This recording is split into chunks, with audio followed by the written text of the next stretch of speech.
Portugal is a country in Europe with about 10.3 million people and covers an area of 92,226 square kilometers. At first glance, it may seem that there are enough people on the land because there are about 112 people per square kilometer. However, most of the Portuguese territory is uninhabited. In fact, some estimates show that almost 70% of Portugal's land is uninhabited. Portugal's 10 million people live on just 30 of the territory, mostly in the west and south. Most Portuguese people live in busy coastal areas, such as Lisbon and Porto, while fewer people live in rural areas. So what is causing this high number in the country? To understand this, we need to look back at the history of Portugal.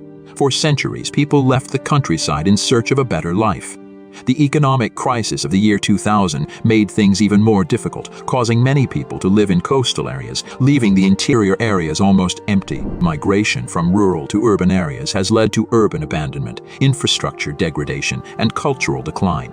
It also caused environmental problems such as forest fires and deforestation. So the geography of Portugal plays an important role. Much of the center of the city is surrounded by mountains and forests, making it difficult to build houses or farms. The weather can also be harsh in some of these areas, with winters and lots of snow. An important factor in the distribution of the population in Portugal is the geography of the country, which plays a role in its structure. The countryside is mountainous, making it difficult to build infrastructure and access resources. For example, the Serra da Estrela mountain in central Portugal is the highest mountain in Portugal, reaching 1993 meters above sea level. The harsh climate of this region, which is cold and snowy, makes it not attractive for maintenance. Portugal also has other mountainous areas, such as Serra de São Mamede and Serra do Caldeirão, which cause difficulties in the development of roads and infrastructure, limiting access to these areas. The interior of Portugal is also heavily forested, making it difficult to grow crops and support the region. For example, the Alentejo region in southern Portugal is known to be home to one of the largest oak forests in the world. The local economy is based on agricultural culture,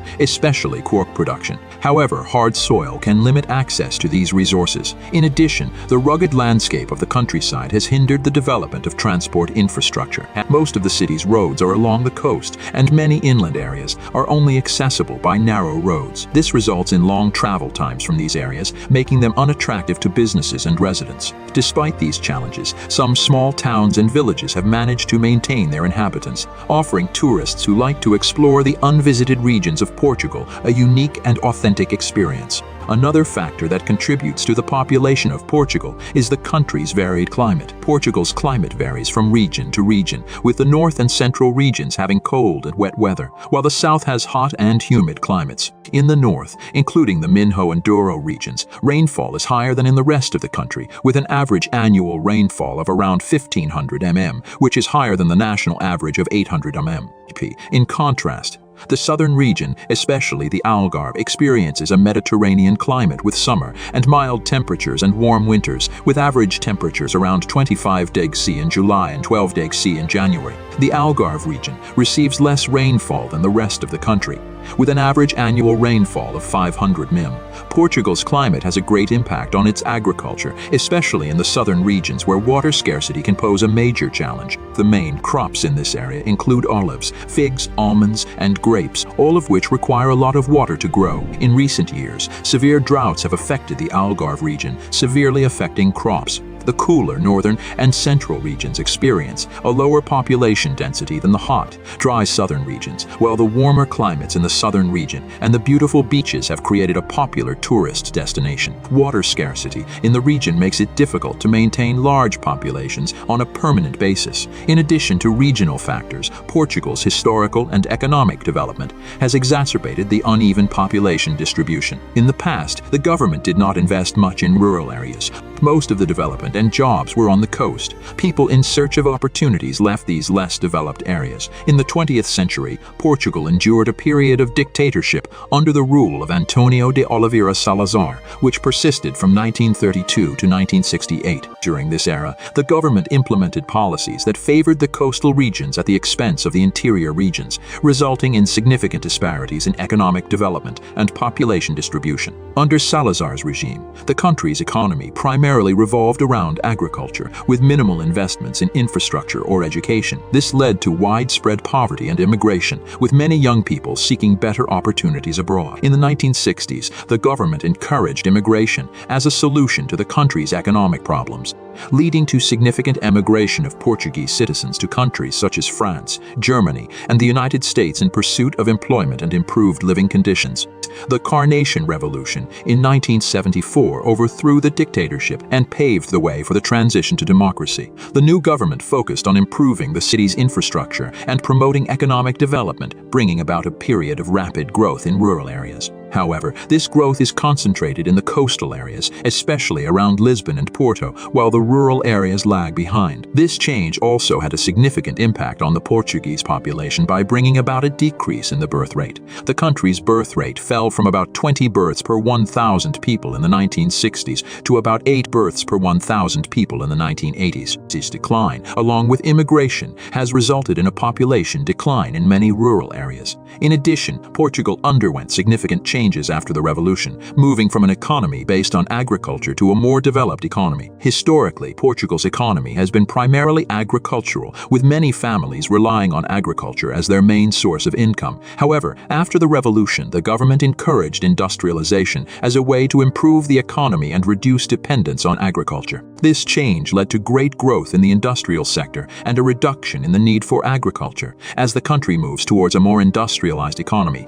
many people leave their rural homes and rural areas in search of better opportunities in urban areas or abroad. In recent years, the Portuguese economy has continued to grow, with increasing emphasis on work and technology. Although these sectors have driven significant economic growth in coastal areas, many rural areas are struggling due to underpopulation and economic decline. Portuguese citizens' outflow significantly impacted the distribution of the country's population, especially in rural areas. Many of these areas are populated by aging and declining populations. Youth immigration also contributed to declining birth rates in these areas, exacerbating demographic decline. Various social factors, including cultural and linguistic differences, have greatly affected the distribution of the Portuguese population. Portugal is a diverse country with a rich cultural history, which is reflected in the unique regions and their inhabitants. One thing that stands out in the distribution of the population in Portugal is regional identity and loyalty. People from different regions of Portugal have different dialects, cuisines, customs, and traditions, contributing to a strong sense of regional pride and identity. As a result, many people prefer to live in their first field instead of moving to other parts of the country. Also, many people from other Portuguese-speaking countries move to the coast, which adds to the population there. The interior regions of Portugal have historically been less developed and less populated compared to the coastal regions. The reasons for this disparity are multifaceted and complex, but regional identity is undoubtedly a contributing factor. People from the interior regions may feel a stronger attachment to their home regions and may be less inclined to move to other parts of the country. Another social factor impacting the distribution of Portugal's population is immigration. Portugal has a large immigrant population, many of whom come from other Portuguese-speaking countries, such as Brazil and Angola. These immigrants tend to concentrate in coastal areas, especially around Lisbon and Porto, thus contributing to the overall population of these areas. Immigration has a positive and negative impact on the population distribution in Portugal. Immigrants bring diversity and new perspectives to the country. However, they can also lead to overcrowding and place additional pressure on resources in already densely populated areas. Currently, the population is heavily concentrated in coastal regions, particularly around Lisbon and Porto, while inland regions remain sparsely populated. This concentration can lead to many social and economic problems, including overcrowding, traffic congestion, and pressure on infrastructure such as housing and infrastructure. To address these issues, the government has developed a series of policies and programs to promote regional development and attract new residents to less populated areas. To illustrate, the government has made a company development industry to support economic growth in the interior area. In addition, the government has introduced taxes and other benefits to burn the shops and members to move to these fields. Furthermore, the government has invested in infrastructure projects, including roads, railways, and airports, to improve connectivity between different regions and make it easier for people and businesses to travel to different areas of the country. Summary: